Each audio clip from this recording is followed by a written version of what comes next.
The movie begins with Steven performing open heart surgery. After surgery, he talks to his anesthesiologist, and they talk about watches. Steven meets Martin at a diner. Steven seems to be some kind of mentor to Martin, and has bought Martin the watch that he was asking the anesthesiologist about. After meeting with Martin, Steven has dinner with his family. His long-haired son, Bob, asks if he can go to a party with his sister Kim. Steven says he can go if he cuts his hair. Steven's wife, Anna, says just to let him go. Steven mentions that he's been spending time with a schoolmate of Kim's, Martin, because Martin wants to be a cardiologist. That night, Steven and Anna engage in some weird sexual act. The next night, Anna and Steven go to a gala where Steven is speaking. There, Steven gives his speech, and then we find out he doesn't drink when he is offered a cocktail. Steven invites Martin over for dinner. At this point you start getting a vibe from Martin that he's actually really creepy and weird. We find out that Martin's father was in a car accident and died 10 years earlier.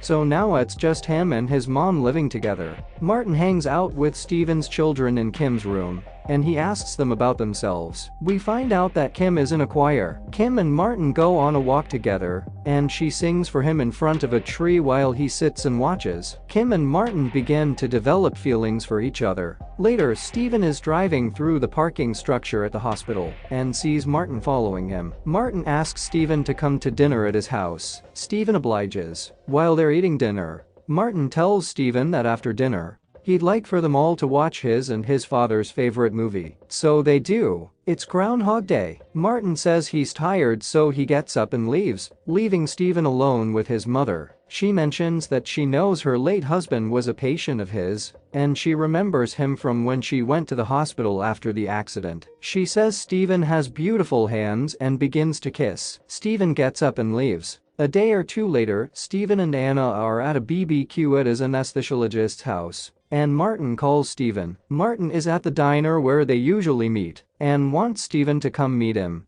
but Steven says he can't. The next day, Bob is running late for school. Steven goes in to tell him to get out of bed, and Bob says he can't. He can't stand up because he can't feel his legs. He is taken to the hospital, and they run a full neurological examination on him before determining that nothing is wrong. He can walk again, and is walking out of the hospital with Anna when he collapses. He can't feel his legs again. The next day, Martin is there to visit Bob in the hospital, and Bob doesn't seem jazzed about it. Martin tells Steven to meet him in the hospital cafeteria. In the cafeteria, Martin tells Steven that because his father died on Steven's operating table, he sees him as his dad's killer. He says because Steven killed a member of his family, he'd now have to kill a member of his own family to balance it out. He tells Steven that if he doesn't, his family will all die the same way. First, by losing the use of their legs. Second, by refusing to eat to the point of starvation. Third, they'll start to bleed from their eyes. After that, it will be mere hours until they die. We see security escorting Martin out of the hospital after that. Steven goes to see Bob and asks him to eat some of his favorite donuts that Anna has brought for him. Sure enough, he refuses to eat. Later, we see Kim at choir practice where she collapses during a rehearsal of Carol of the Bells. She ends up in the hospital in the same room as Bob. She too refuses to eat. The hospital continues to run tests on the two of them and determine that according to the tests, there's nothing wrong with them. Steven tells Anna about what Martin told him. She asks him if he had been drinking the day that he operated on Martin's father.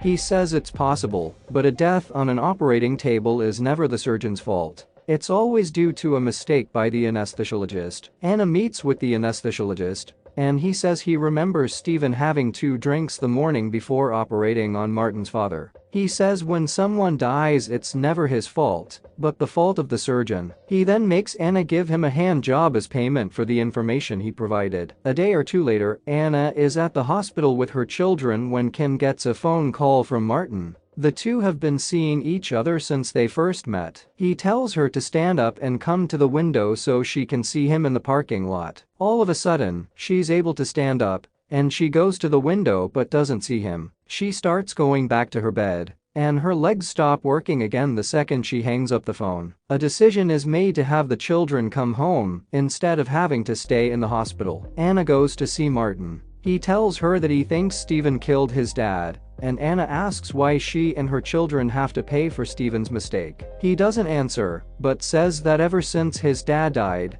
Steven has been flirting with his mother, and that he thinks they would be perfect for each other. With the children home, we find out that they know about the decision Steven must make, and they all start trying to flatter him to avoid having to die. Bob cuts his hair himself and says he wants to be a cardiologist. Later, Steven takes Anna down to the basement, where he has Martin taped to a chair with cuts and bruises all over his face. He beats Martin to try to get him to make it stop. At night, when everyone is asleep, Kim drags herself down to the basement and asks Martin to let her walk again, so they can run away together. Steven and Anna wake up and notice that Kim is not in her bed, and they check every room, and she is nowhere to be found. They go down to the basement, and she's not there either. Steven asks Martin what he did to her. They start driving around the neighborhood and eventually find her dragging herself along with her knees and legs bleeding. Back at home, Steven tends to her wounds while she apologizes for going down to see him. The next day, Anna says she has set Martin free, and then Bob's eyes start bleeding. It is now time for Steven to make his choice. He tapes up his family members and puts pillowcases over their heads, and then seats them in the living room. He stands in the middle of them with a rifle and pulls a beanie down over his face,